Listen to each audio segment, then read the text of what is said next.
Start off with some questions in the room. Coach, just after rewatching the game on Saturday, it came down to the wire. Any different things that you noticed? Thought we played really hard. Thought it was two pretty evenly matched teams. I thought we handled the weather pretty well. Wasn't the nicest day in the on the beach, but at the same time,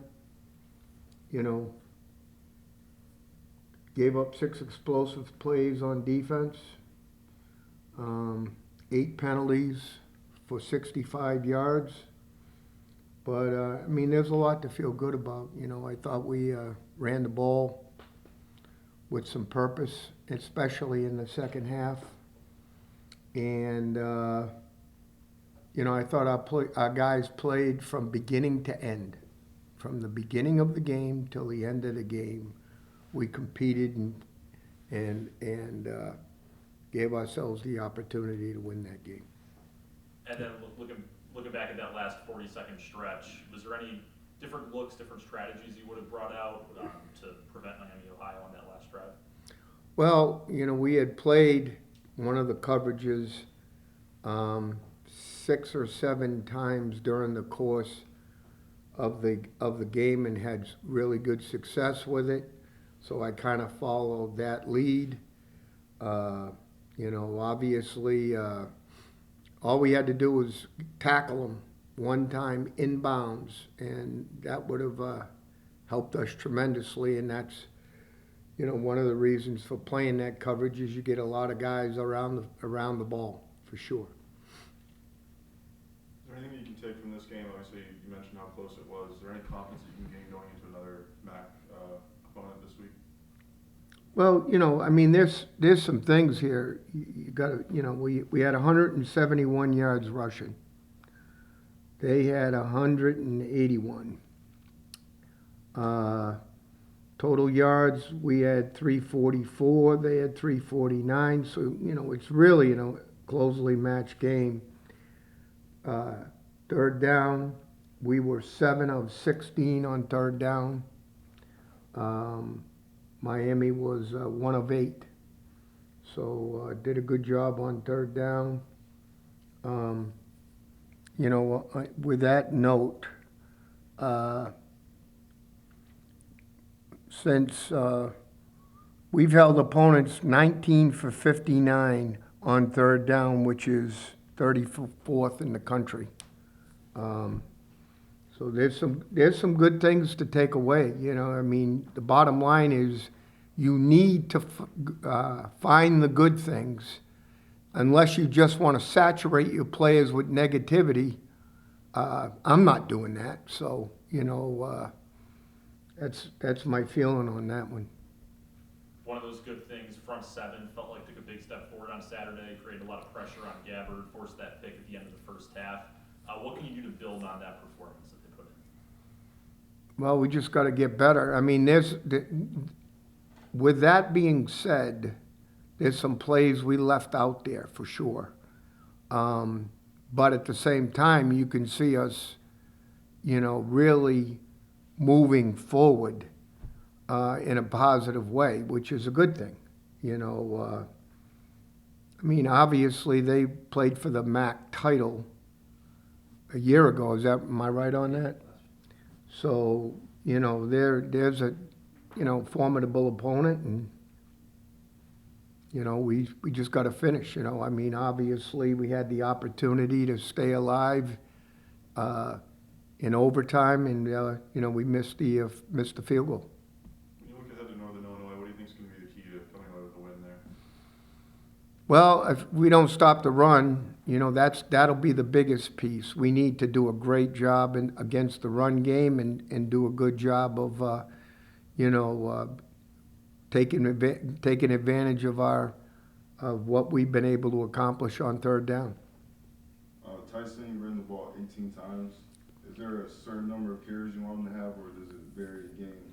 It really varies game to game, based on you get out there and are you functional? Are you running the ball, with ease?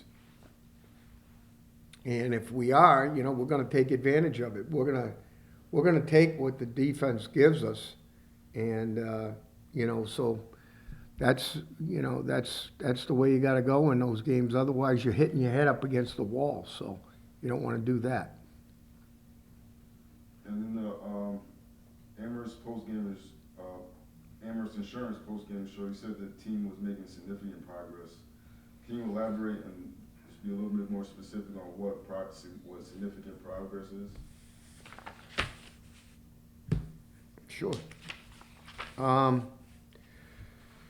Right now, from a standpoint, we're rushing the ball, as I mentioned, for 171 yards a game. That's a pretty solid nucleus in terms of the run game, and you got to be good in the run game. If you can't run the football, and you're one-dimensional before you even blink, that's a tough one. We were nose to nose with them, throwing it. We had 178 yards throwing. They had 181. We had 344 yards of offense and 63 total plays, and they had 349. We mentioned third down already. Red zone, we were 2 for 3 in the red. Miami was also 2 for 3 in the red. Penalties, 8 for 65, which is still a thorn in our side. There's a couple of them that really hurt. There was one on fourth down where we're fourth and that, obviously you have a penalty and that kind of takes you out of it and forces you into a field goal situation. Keeney James had a career high 150 yards, career high, not for us. Top 30 in the country in both yards and yards per reception. Jalen Stewart, according to PFF, was the third highest graded linebacker, in week 5 versus the run. So that's a positive for sure. We won the battle cry for time of possession. And, and you guys mentioned it, we had 13 havoc plays, so, that means we're getting around it. Pretty darn good. We also, on defense, had 32 plays of 3 or less out of 61 total snaps. So, there's a lot there I'm giving you informationally, that we feel good about. Last year at this time, we were 114th in defense. Right now, we're 34th, tied with Illinois. So, there's some good things there. We've gotten the third down defense going again. Gotta ramp it up still even more in the sacks, but we are creating havoc. So that's a positive note. Do you think it's been a smooth transition from the former defensive line coach Brower to the new defensive line coach? You only have, I think it's still 2 sacks on the season. Yeah. I don't think that's the problem. I don't think that's the issue at all. I think getting comfortable and with each other and so forth. I think we've been doing that. And Ben Albert's been here since I got here. So I don't see that being a problem. Stephen Daniels done a nice job fitting in. The bottom line is, that's an area that we have to continue to look at to make sure that we're pushing it a little bit to make sure we create the havoc that we're looking for. This upcoming weekend is going to be the last game of the first half of the season. How big would a win be there to kind of set the tone for the back half?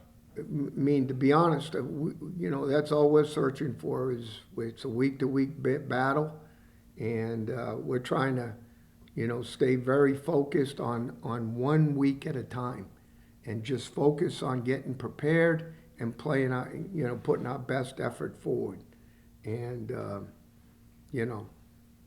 I'm I'm not discouraged at all. It's, the one thing I'll tell you, it's, you know, this is, when I signed up for this thing, I didn't think it was gonna be short-term now. So, you know, you may want me, you may not want me, that's all good. But I'm gonna work my tail off to fix this thing. And I got a bunch of young people there that are coming right along with me, and that's important. Any on Zoom? Any questions for Coach on here? Hi, Coach. So saw in the fourth quarter that CJ really seemed to have some success on the ground game. Did you feel like he sort of separated himself in that committee in the fourth quarter? Yeah, you know, I mean, you're gonna ride the hot hand, you know, when you're in a battle like that. And obviously, you know, he got hot, you know, and the nice thing for him is, you know, he's still kind of getting comfortable with his teammates, with his coaches, with his environment. And it was nice to see him break out and have that moment for sure. Any other questions for Coach? Thanks, Coach. Welcome.